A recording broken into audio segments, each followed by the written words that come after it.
Figure of ஸ்பீச்சில் நீங்கள் இன்னும் எக்ஸ்ட்ராவாக நிறைய விஷயங்கள் இன்னைக்கு தெரிஞ்சுக்க போறீங்க. ஸோ இது எல்லா ஆஸ்பிரன்ஸாலையும் எழுத முடியும் அந்த மாதிரியான ஒரு கொஸ்டின். ஸோ இது என்னைக்குமே வந்து அசால்ட்டாக விட்டுறாதீங்க. பிகாஸ் சினக்டாக்கே ஒரு வித்தியாசமானது. ஸோ இது எல்லாத்தையுமே டிஸ்கஸ் பண்ணலாம். It just sits. So welcome back to தினமும் டிஎன்பிஎஸ்சி பை உஸ்தாதின் அகாடமி. ஸோ இன்னைக்கான போயம்குள்ளே போகிறதுக்கு முன்னாடி உங்ககிட்ட ஒரு சின்ன ரிக்வஸ்ட். இந்த வீடியோ உங்களுக்கு ரொம்பவே யூஸ்ஃபுல்லாக இருந்துச்சுன்னா கண்டிப்பாக வந்து லைக் பண்ணுங்கள். And at the same time உங்களுக்கு இருக்கிற சஜஷன்ஸை வந்து கீழே கமெண்ட் செஷனில் கமெண்ட் பண்ணுங்கள். ஸோ இன்னைக்கான poem the house on the elm street, Nadia Bush அவர்களால் எழுதப்பட்டிருக்கு. ஸோ எடுத்தோடனே நம்மளோட சீரீஸில் உங்கள் எல்லாருக்குமே தெரியும், ஃபர்ஸ்ட் எடுத்தோன்னா போயட்டை பற்றி நம்ம தெரிஞ்சுக்கிறோம். So the poet on the elm street was published by Nadia Bush அப்படின்றத ஃபர்ஸ்ட் தெரிஞ்சுக்கோங்க. It is published by Nadia Bush, a budding poetess in April 2017. A budding அப்படின்னா என்ன, முளைக்கிறது தான் வந்து நம்ம என்ன சொல்லுவோம், budding சொல்லுவோம். ஸோ அப்போ தான் வந்து அவங்க முத வந்து அவங்களோட போயட் லைஃப்பை வந்து ஸ்டார்ட் பண்ணுறாங்க. Born on September 24th, she lives in Somerset, Pennsylvania. அவங்க பென்சில்வேனியா வந்து சேர்ந்தவங்க. இந்த புக்கை வந்து இவங்க எப்படி எழுதுறாங்கன்னு சொல்றாங்கன்னா, அவங்களோட இங்கிலீஷ் கிளாஸ்ல வந்துட்டு அவங்கள வந்து ஒரு போயம் எழுத சொல்றாங்க. அதுவும் என்ன மாதிரியான டாபிக்லாம், ஒரு டார்க்கான டாபிக் அப்படின்னு சொல்றாங்க. டார்க் போயம் அப்படின்னா என்னன்னா, ஒரு இருள் சார்ந்த ஒரு டிஃப்ரெண்டான ஒரு பயமான போயம் எழுதுங்க அப்படின்றாங்க. The poem describes a mysterious house and a never growing tree.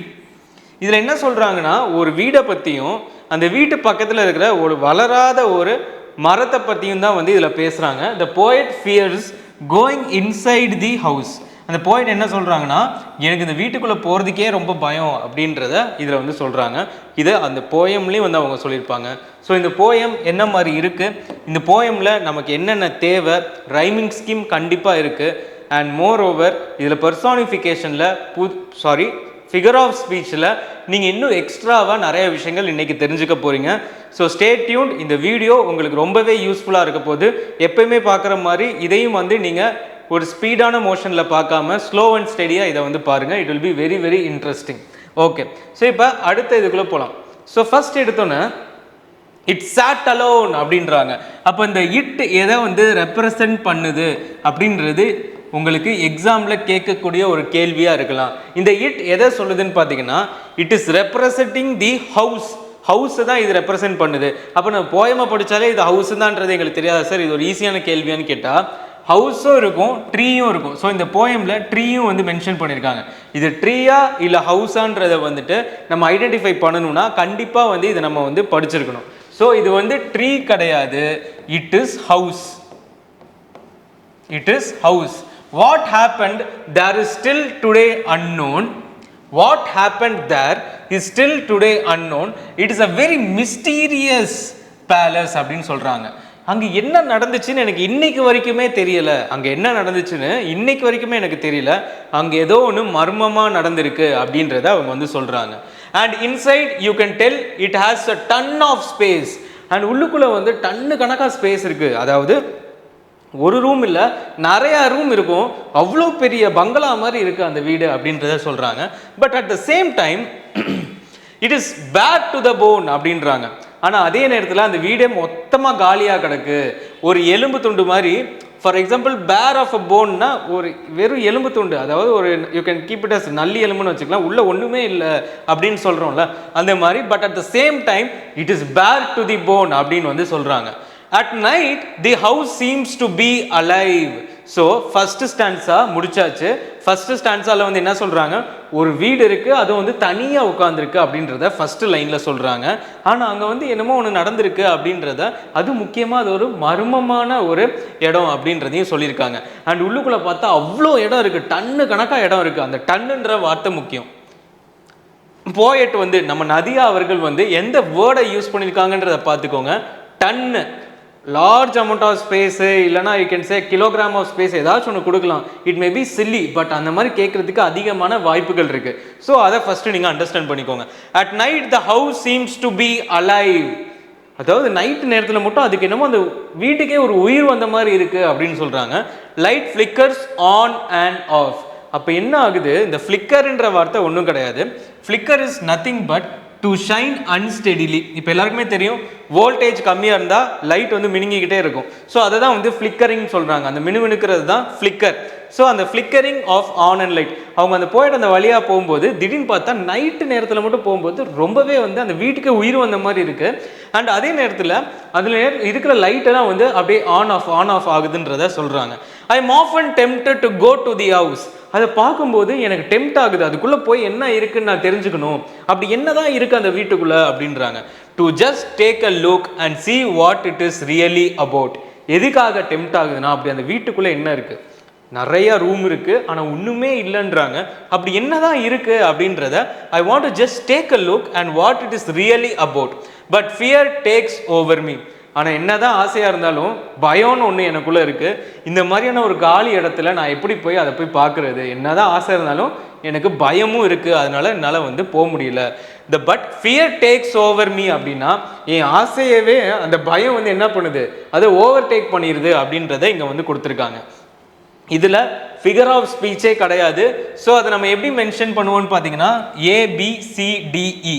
So இந்த ABCDE இந்த ரைமிங் ஸ்கீம்லாம் நம்ம எப்படி கொடுக்குறோன்றத நாம் 28th லைவ் at 6 PM அதில் வந்து நம்ம எல்லாத்தையுமே உங்களுக்கு வந்து இன் டீட்டெயிலாக நம்ம பேசுவோம். அண்ட் அந்த லைவில் பார்த்தீங்க அப்படின்னா வில் பி டிஸ்கஸிங் திஸ். அப்புறமா வந்து will be discussing about the figure of speeches. அதுக்கப்புறமா ஏதாவது கேள்விகள் முடிஞ்சால் we can ask questions related to this 7 topics.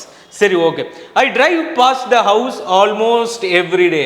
I drive past the house. பாஸ்ட்னா கடந்த காலம் கிடையாது இந்த இடத்துல. பாஸ்ட்ன்றது என்னன்னா அந்த வழியா போறேன் அப்படின்றது அர்த்தம். I drive past the house almost every day. நான் இது வரைக்கும் அந்த வழியாக தான் நான் போய்கிட்டே இருக்கேன். கிட்டத்தட்ட சொல்ல போனால் டெய்லி அந்த வழியாக தான் போயிட்டு இருக்கேன். The house seems to be a bit brighter. ஆனால் அந்த வீடு மட்டும் என்னன்னு பார்க்கல, எனக்கு கொஞ்சம் ரொம்ப பிரைட்டாக தெரியுது, ரொம்ப வெளிச்சமாக இருக்குது அப்படின்றத அதில் வந்து குறிப்பிடுறாங்க. On this warm summer day in May it plays with your mind. On this warm summer day in May, இந்த மாதிரியான ஒரு சம்மர் நாளில் வந்து உன் மனசை வந்து அது என்ன பண்ணுது, அது ஒரு ப்ளே பண்ணுது, அது ஒன்று வந்து ஒரு மாதிரி அது மேலே இருக்கிற ஒரு டெம்ப்டிங் பண்ணுது அப்படின்றத சொல்கிறாங்க. To me I say it is one of a kind. One of a கைண்ட்னா இட் இஸ் அ யூனிக் திங்ன்றதை அவர் வந்து சொல்கிறாங்க.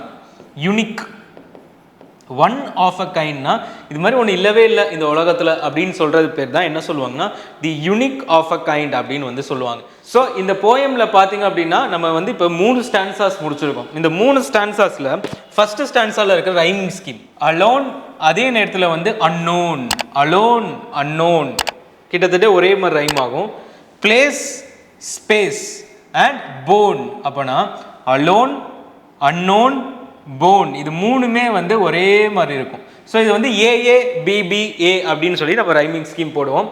அடுத்ததில் ரைமிங் ஸ்கீமே கிடையாது. ஸோ வந்து ABCDE. இதுக்கு அடுத்த ஸ்டான்ஸாக பாருங்க, ஏ டே மே பிரைட்டர் அப்படின்றதுக்கு இங்கே எதுவுமே இல்லை, பட் மைண்ட் அண்ட் கைண்டுக்கு இருக்குது. ஸோ ABACC அப்படின்றத ஞாபகம் வச்சுக்கோங்க. It is very very important. இது வந்து கண்டிப்பாக ஒரு கொஸ்டின் இருக்குது ரைமிங் ஸ்கீம்லேருந்து. இவ்வளோ ஈஸியான ஒரு கொஸ்டினுக்கு 2 மார்க் வந்து கொடுக்குறாங்கன்னா அது இந்த கொஸ்டினாக தான் இருக்கும். அது 1-2 கேட்க மாட்டாங்க. முடிஞ்சால் they will be asking about 3 to 4 questions. அப்போ யோசிச்சு பாருங்கள், ஒரு தமிழ் ஸ்டூடெண்ட்டோ இல்லை நம்ம என்னதான் எக்ஸ்பீரியன்ஸ்டாக இருக்கிற ஸ்டூடெண்ட் 7 வருஷமாக படிக்கிறவங்களுக்கும் இப்போ ஜஸ்ட் உள்ள வந்து இந்த நோட்டிஃபிகேஷனுக்கு அப்புறமா படிக்கிறவங்களுக்கும் எவ்வளோ வித்தியாசம் இருக்க போகுது இந்த கொஸ்டின்லன்னா ஒன்றுமே இருக்க போகிறதில்ல. ஸோ இது எல்லா ஆஸ்பிரண்ட்ஸாலையும் எழுத முடியும் அந்த மாதிரியான ஒரு கொஸ்டின். ஸோ இது என்றைக்குமே வந்து அசால்ட்டாக விட்டுறாதீங்க, பிகாஸ் மார்க்ஸ் இருக்குது இந்த கொஸ்டினுக்கு. சரி, ஓகே. ஸோ அடுத்த இதுக்குள்ளே நம்ம போகலாம். Besides the house sits a tree it never grows leaves. அதாவது என்ன சொல்கிறாங்கன்னா ஆத்தர் வந்துட்டு இங்கே வந்து ஒரு பக்கத்துலேயே ஒரு வீட்டு பக்கத்துலேயே வந்து ஒரு மரம் இருக்குது அப்படின்றத சொல்கிறாங்க. ஆனால் அந்த மரத்துலேயே வந்து முக்கியமாக என்ன சொல்கிறாங்கன்னா அங்கே ஒரு இலை கூட முளைக்க மாட்டேங்குது, ஒரு லீஃப் கூட அங்கே க்ரோ ஆக மாட்டேங்குது. Not in the winter, spring, summer or fall. அது இப்போன்னு இல்லை, எல்லா சீசன்லேயுமே winter, spring, summer or fall. So இந்த 4 வேர்டுமே ரொம்ப இம்பார்ட்டன்ட். வின்டரை சொல்லிட்டாங்க, ஸ்ப்ரிங்கை சொல்லிட்டாங்க, சம்மரை சொல்லிட்டாங்க. ஒருவேளை ரெய்னி சீசன் அப்படின்னு ஒன்று கொடுத்து which one is the wrong one அப்படின்னு கேட்டாங்கன்னா இந்த 3மே நீங்கள் வந்து தெரிஞ்சிருக்கணும். இந்த 3 தெரிஞ்சால் மட்டும் தான் இந்த ஆன்சரை வந்து சொல்ல முடியும். Say it again, winter, spring and summer அப்படின்றத வச்சுக்கோங்க. It just sits there never getting small or ever growing tall. அது அப்படியே தான் இருக்குது. இப்போ இதுதான் மரம்னா அது அப்படியே நிற்கிது, பெருசாகவும் வளரல, அதே நேரத்தில் அது கீழே விழலை, இல்லை குறையும் உள்ள சைஸில் அப்படின்றாங்க. ஹவு குட் திஸ் பி அப்படின்றாங்க. இந்த ஹவு குட் திஸ் பீன்ற கேள்வியை வந்துட்டு நல்லா நோட் பண்ணிக்கோங்க. இது ஒரு ஃபிகர் ஆஃப் ஸ்பீச்சுக்குள்ளே வரப்போகுது. இது என்ன ஃபிகர் ஆஃப் ஸ்பீச்னு சொல்லுங்கள் பார்ப்போம். ஒருவேளை தெரிஞ்சிச்சுன்னா இங்கேயே இப்படியே ஸ்டாப் பண்ணிட்டு கீழே எனக்கு தெரியும்னு உடனே போய் கமெண்ட் செக்ஷனில் கமெண்ட் பண்ணுங்க அந்த கரெக்டான ஆன்சரை. அப்படி இல்லைனா நீங்கள் தெரிஞ்சுக்கிட்டீங்க அப்படின்னா please give a like today because it is a useful video for you. Rumours are constantly being mat. ஆனால் அங்கே வந்து பல ரூமர்ஸ் இருக்குது. ரூமர்ஸ்னால் என்ன சொல்கிறது? கட்டுக்கதைகள் நிறைய அப்படியே சுற்றிக்கிட்டே இருக்குது அப்படின்றது சொல்கிறாங்க. இங்கே ரூமர்ஸ்க்கு என்ன சொல்லியிருக்காங்கன்னா ஃபால்ஸ் ஸ்டோரிஸ் அப்படின்னு சொன்னேன். ஓகே, டெம்ப்டட் அப்படின்ற வார்த்தை என்னன்னா provoke someone to do wrong. அதான் சொன்னாங்கல்ல, போயிட்டு என்னைய வந்து டெம்ப்ட் பண்ணிருச்சு அந்த வழியாக போகும்போது, ஆனால் என் பயம் வந்து என்ன பண்ணுது, உள்ளே போய் என்ன இருக்குன்னு பார்க்கவே விடலை அப்படின்றத சொல்கிறாங்க. ஸோ அதுக்கு அந்த வார்த்தை. And each day the house just begins to fade. ஒவ்வொரு நாளும் அது என்ன ஆகுதுன்னா கொஞ்சம் கொஞ்சமாக மங்குது அப்படின்றத அங்கே வந்து சொல்கிறாங்க. What happened inside that house? மங்கிக்கிட்டே இருக்கு. அப்படி என்னதான் அந்த வீட்டுக்குள்ளே நடந்துச்சு? What happened inside the house அப்படின்றாங்க. I really don't know. அதுக்கு ஆத்தரே சொல்கிறாங்க எனக்குமே அங்கே என்ன ஆச்சுன்னே தெரியலங்க அப்படின்னு. I guess it always be a mystery. ஆனால் அது கடைசி வரைக்கும் இந்த ஊர் மக்களுக்கு ஒரு மிஸ்ட்ரியாக தான் இருக்க போகுது, அதுவும் கட்டுக்கதைகளாக வந்து சுத்த போகுது அப்படின்றத அவங்க வந்து சொல்கிறாங்க இந்த லைனில். ஸோ இது வந்து ஒரு ரொம்ப இம்பார்ட்டண்ட்டான ஒரு போயம். இதை வந்து என்றைக்குமே மிஸ் பண்ணிடாதீங்க. It is very very easy and ரொம்ப இன்ட்ரெஸ்டிங்கான ஒரு டார்க் போயம். இது வரைக்கும் நம்ம பார்த்தது எல்லாமே ஒரு டிஃப்ரெண்ட் தீம். பட் இதில் பார்க்கும்போது it is very very interesting because நம்ம எல்லாருக்குமே ஹாரர் மூவிஸ்னால் பிடிக்கும், அது ரிலேட்டடாக இருக்குது. ஸோ ஈஸியாக வந்து உங்கள் மைண்டில் வந்து இது அடாப்ட் ஆகிக்கும். சரி, ஓகே, இதில் இருக்கிற ரைமிங் ஸ்கீம்ஸை பார்த்துக்கோங்க. Tree, okay. அடுத்து என்ன இருக்குது? ட்ரீக்கு மேட்சிங்காக பி அப்படின்னு இருக்குது. ஸோ ஏ அங்கே இருக்குது, ஏ கீழே இருக்குது. லீவ்ஸ், அதுக்கப்புறமா லீவ்ஸ்க்கு ரைமிங் இல்லை, பட் ஃபால் அண்ட் டால்க்கு இருக்குது. ஓகேங்களா? ஸோ அதுதான் இந்த இதுதான் நீங்கள் புக்கில் பார்த்தீங்கன்னா இது இருக்கும். இந்த வீடும் பக்கத்தில் ஒரு மரமும் இங்கே ஒன்று நிற்கும், ஒரு மரமும் இருக்கும். Okay, rumours are constantly being made fat.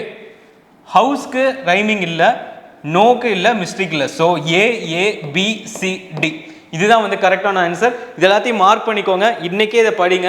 So it will be useful. If you are interested in writing the test series, you can also opt for the grand master test series by calling to the number 9115049115. உங்களுக்கான test சீரிஸ்க்கு வந்து கரெக்டான guidance with all materials you need to score 95+ will be provided in this test series. ஸோ இதை நீங்கள் பார்க்கும்போது you will have good quality of questions with a good amount of questions. குவாலிட்டியும் வந்து சூப்பராக இருக்கும் and at the same time quantity. உங்களுக்கு வந்து இப்போ நீங்கள் ஜென்ரல் இங்கிலீஷ் டெஸ்ட் பேட்ச் வாங்கினீங்கன்னா 100 questions, ஃபுல் டெஸ்ட் பேட்ச்னா you will get around 200 questions, similar to the standard of the TNPSC exams. So இதை வந்து நீங்கள் காண்டாக்ட் பண்ணிக்கலாம் வாட்ஸ்அப்பில். அண்ட் நெக்ஸ்ட் இதில் வந்து இந்த ஃபேட் அப்படின்ற வார்த்தையை நம்ம பார்க்கல. To vanish gradually. ஃபேட் ஆகுறதுன்னு என்னென்னா போக போக, இப்போ ஒரு விஷயம், இப்போ இந்த சட்டையை எடுத்துக்கலாம், நம்ம வாங்குகிறோம், துவைக்க அதில் இருக்கிற கலர் போகும், ஃபேட் ஆகுதுன்னு சொல்லுவாங்க. அந்த ஃபேடை தான் வந்து என்ன சொல்கிறாங்கன்னா கொஞ்சம் கொஞ்சமாக அப்படியே காணா போயிடுது, அப்படியே வேனிஷ் ஆகுது அப்படின்ற மாதிரி சொல்கிறது தான் வந்து என்னது இந்த ஃபேட் அப்படின்ற வார்த்தை. ஸோ அடுத்து நம்ம ஆல்ரெடி நம்ம போயட்டை பற்றி பார்த்தாச்சு.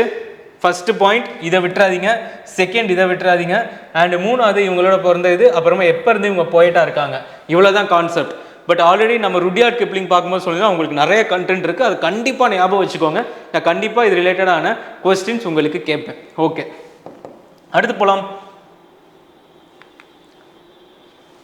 What does it refer to house? Pick out the lines that indicates the size of the house அப்படின்றாங்க. இட்டு ஹவுஸ் நம்ம ஆல்ரெடி நம்ம பேசியாச்சு. Pick out the line that indicates the size of the house na, and inside you can tell it has ton of space அப்படின்றாங்க. அதாவது the line that indicates the size of the houseல the ton of the space தான் ரொம்ப முக்கியமான வார்த்தை. நம்ம already discuss பண்ணியிருந்தோம். இந்த ton தான் வந்து ரொம்ப ரொம்ப முக்கியம். ஓகேங்களா? என்னது இந்த டன்னுன்ற வார்த்தை தான் வந்து ரொம்ப முக்கியமான ஒரு விஷயம். ஸோ அந்த டன்னை விட்டுறாதீங்க. அதுக்கப்புறம் what does I refer to இதில் அப்படின்னு கேட்குறாங்க. அதாவது ஐ டிரைவ் பாஸ்ட் த ஹவுஸ். யாருங்க அந்த வழியாக போனான்னு கேட்டால் அது யாரும் இல்லை, நதியா புஷ் தான். ஸோ இதோட போயமோட போயட் யாருன்றதை டைரெக்டாக கேட்காம இந்த லைனை கொடுத்துட்டு யார் அந்த ஐயன்னு கேட்டாலும் அந்த போயம் வந்து யாரால் எழுதப்பட்டதுன்னு தான் அர்த்தம். So Nadia Bush. Pick out the alliterated words இந்த second line. B, bit, brighter. Alliteration எல்லாருக்குமே தெரியும், starting with the same letters. ஓகேங்களா? He never goes leaves. What does it refer to? இங்கே வந்து லீஃப்லெஸ் பேட்ரி, அதாவது இட் நெவர் கோஸ் லீஃப் அப்படின்றத இதில் இட்டை எது வந்து ரெப்ரசென்ட் பண்ணுது? இதில் வந்து இட்டை வந்து வீடு, ஹவுஸ். இதில் வந்து இட்டு வந்து என்னது? It is representing the tree. ஆனால் நம்ம எப்படி எழுதியிருக்கோம்? இட் இஸ் லீஃப்லெஸ் அண்ட் பேர்லெஸ் ட்ரீன்னு சொல்லி எழுதியிருக்கோம். What does it refer to? Okay. In what way the tree is a mystery? It neither grows. அதில் ஒரு சின்ன இலை கூட முளைக்க மாட்டேங்குது, எந்த சீசனாக இருந்தாலும் பரவாயில்ல அப்படின்றாங்க.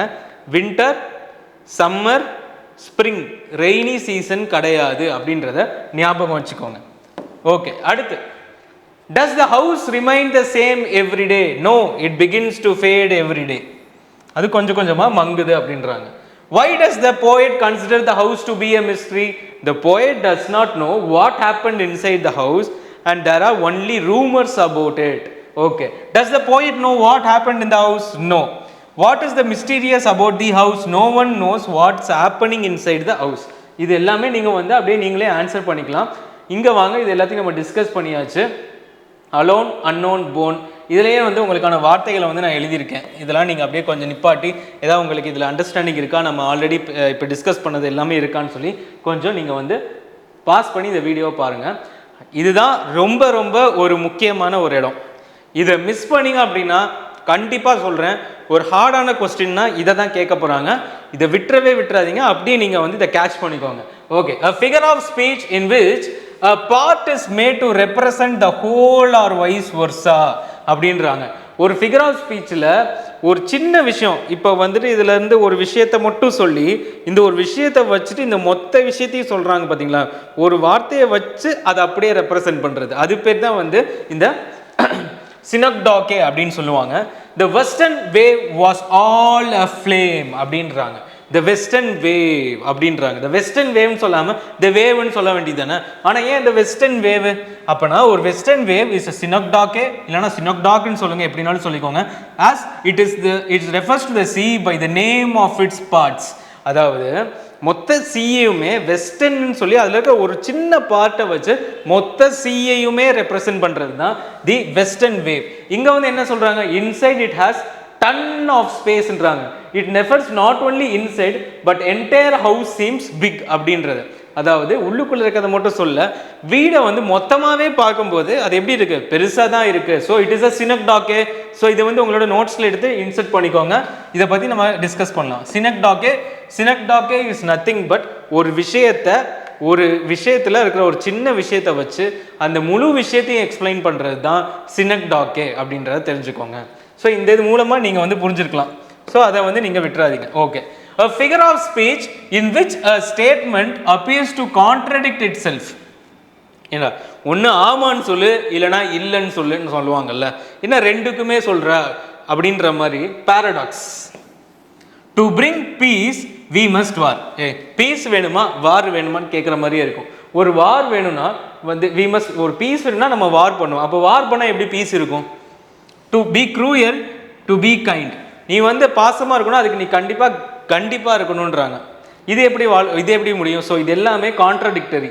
ஸோ அதை தான் வந்து என்ன சொல்கிறாங்கன்னா பாரடாக்ஸ் அப்படின்னு சொல்கிறாங்க. இது ஒரு ஈஸியான அண்டர்ஸ்டாண்டிங். இது பெர்சானிஃபிகேஷன், மெட்டாஃபார், அலிட்ரேஷன், அசோனன்ஸு, சினக்டாகே ஒரு வித்தியாசமானது. ஸோ இது எல்லாத்தையுமே டிஸ்கஸ் பண்ணலாம். It just sits there never getting small or ever growing tall. Okay, இதில் வந்துட்டு நெவர் கெட்டிங் ஸ்மால்ன்றாங்க, அதே நேரத்தில் டால்ன்றாங்க. என்னடா இது அப்படின்ற மாதிரி they are just talking about it. Lights flicker on and off. onomatopoeia. இது மூணுமே நம்ம வந்து டிஸ்கஸ் பண்ணியிருக்கோம் இன்னைக்கு. இது என்னது? A figure of speech wherein the word initiates the sound associated with the object in it. TikTok அப்படின்னா என்னது? டிக்டாக்னு சொன்னோம்னா லப் டப்னு சொன்னால் அது ஹார்ட். டிக்டாக்னா அது clock.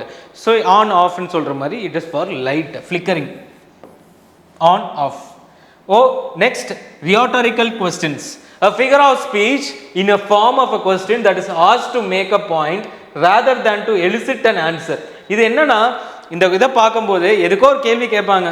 and what is so rare as the day is in June அப்படின்னா இது எதுக்கு கேட்டாங்கன்னு தெரியாது, பட் ஏதோ ஒன்று சொல்ல வராங்கன்றது மட்டும் முக்கியம். ஒரு மேக் அ பாயிண்ட், அதாவது ஒரு பாயிண்ட் சொல்ல வராங்க, உங்களை கேள்விலாம் கேட்கல அப்படின்ற மாதிரி. ஹவு குட் திஸ் பி அப்படின்னு வந்து நம்ம ஆத்தர் இதில் யூஸ் பண்ணியிருப்பாங்க.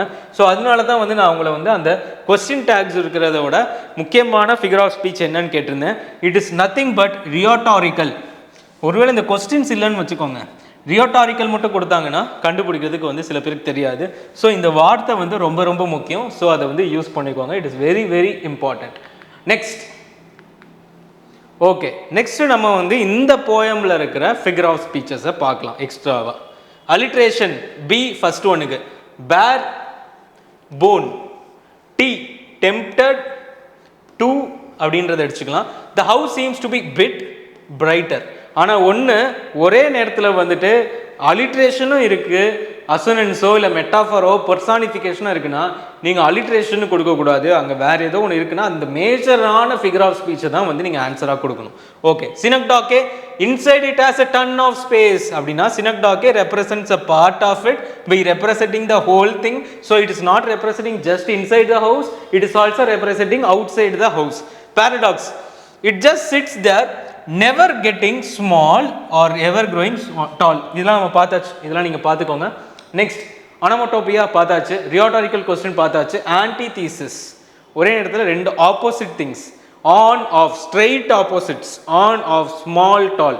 ஸோ இதில் வந்துட்டு ரெண்டுமே இப்போ நம்ம வேற ஒரு விஷயத்துக்கும் பார்த்தோம், ஆன்டிதீசிஸ்லையும் வருது.